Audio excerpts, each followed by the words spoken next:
I do want to take you to a developing story that we are following at this hour. Take a live look over an image that you've seen quite a bit over the past year or so, as Prime Minister Benjamin Netanyahu revealing that Israel has been arming a Palestinian militia in Gaza in an attempt to fight the Hamas terror group. Hebrew media reporting Israeli authorities have provided support to Yasser Abu Shabab, who is a gunman leading a militia in southern Gaza.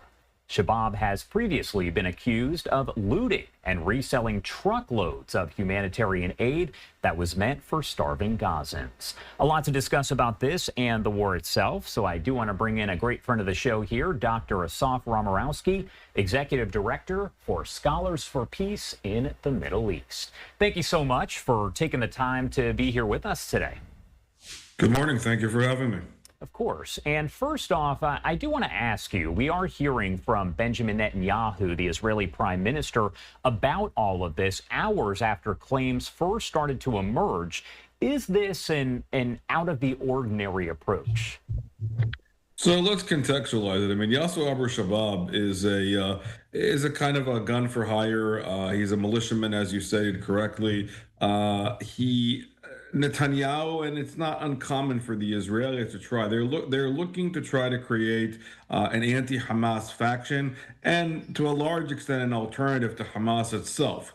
Whether or not this Shabab individual is going to be able to provide that, I'm seriously doubtful of that. But they're trying to create fragmentation. I mean, historically speaking, interestingly enough, back in the 80s, Israel actually tried to use Hamas to counter the PLO, and that, of course, came back to backfire. So Shabab is not only is he a militiaman, he's also had previous ties, intelligence reveals, to ISIS in the area of the Sinai.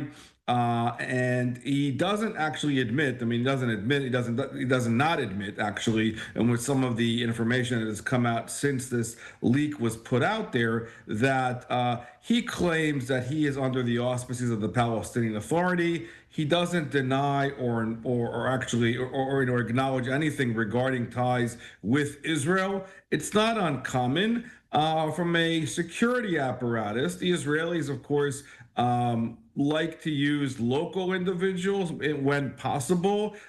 Clearly, because that takes away from the IDF and the IDF's bandwidth. They can't be everywhere at any time in every place. But it presents a great deal of challenges for the state of Israel and security-wise. Not to mention the fact, I mean, again, Shabab has been claiming to be a kind of a Robin Hood type character, stealing and looting goods that Hamas has been taking from the population and bringing population into their safe zones. Again, safe zones by their account means that they are anti-Hamas and anti-Israel, and they're able to kind of provide protection, kind of a mafioso type way in their areas. But it's unclear where this exactly is going. And there's also a greater concern that is worthy of note is the fact that it was leaked and criticized by some Israeli officials, Lieberman in particular. What does that mean to the safety of all of the individuals that they were so-called trying to protect,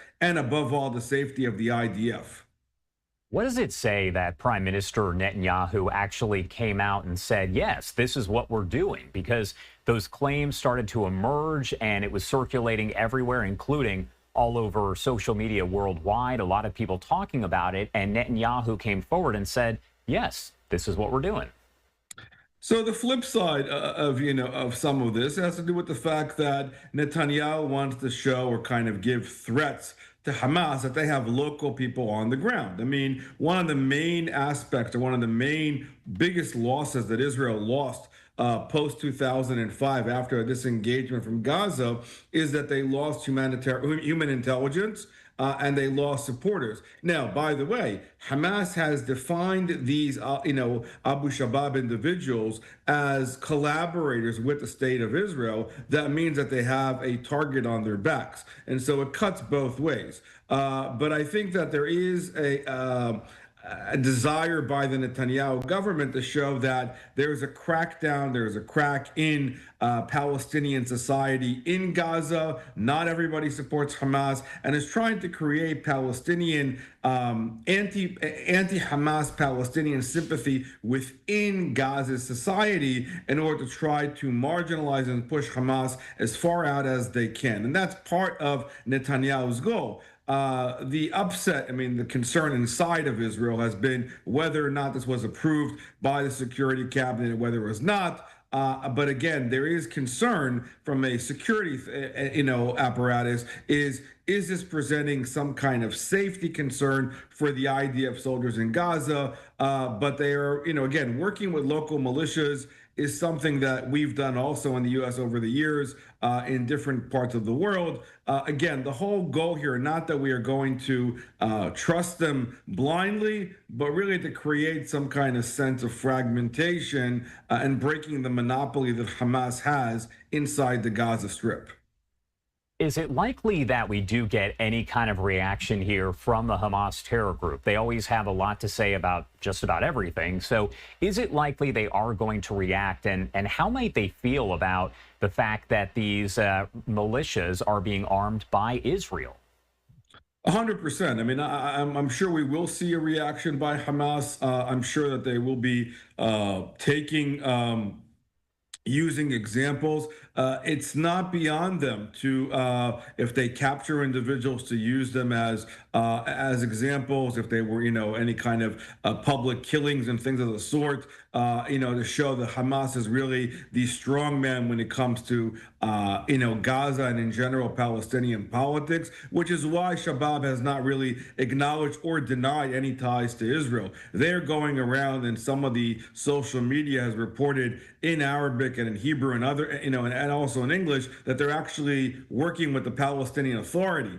Again, the Palestinian Authority is very run by a weak octogenarian, Mahmoud Abbas, and he has supported Hamas ideologically, maybe not tactfully, but there is a connection as far as fighting what they consider to be the resistance, the occupation, any kind of the other trigger words.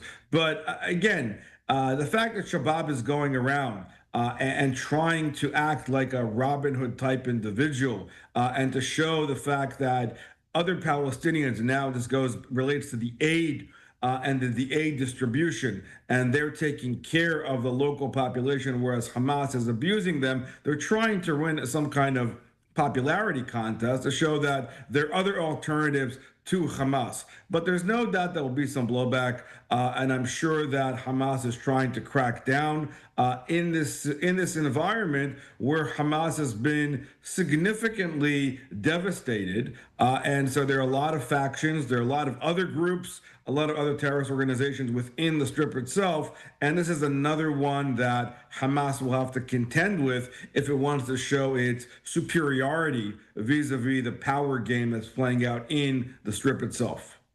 My last question for you here. Where do things stand with a possible ceasefire right now? Because, again, we've heard from President Trump. We have heard from Middle East envoy Steve Witkoff. He had this plan, and Israel had agreed to it. Hamas came back and said, not so fast. We don't like this. Where do things stand? Are we still kind of back at square one?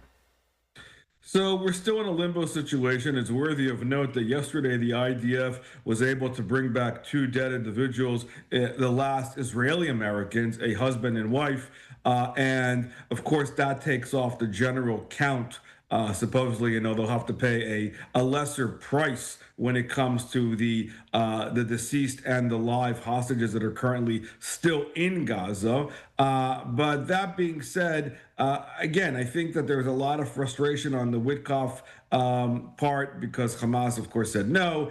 They want to end the war. They don't want to allow Israel to resume the war. I think at some point this will continue.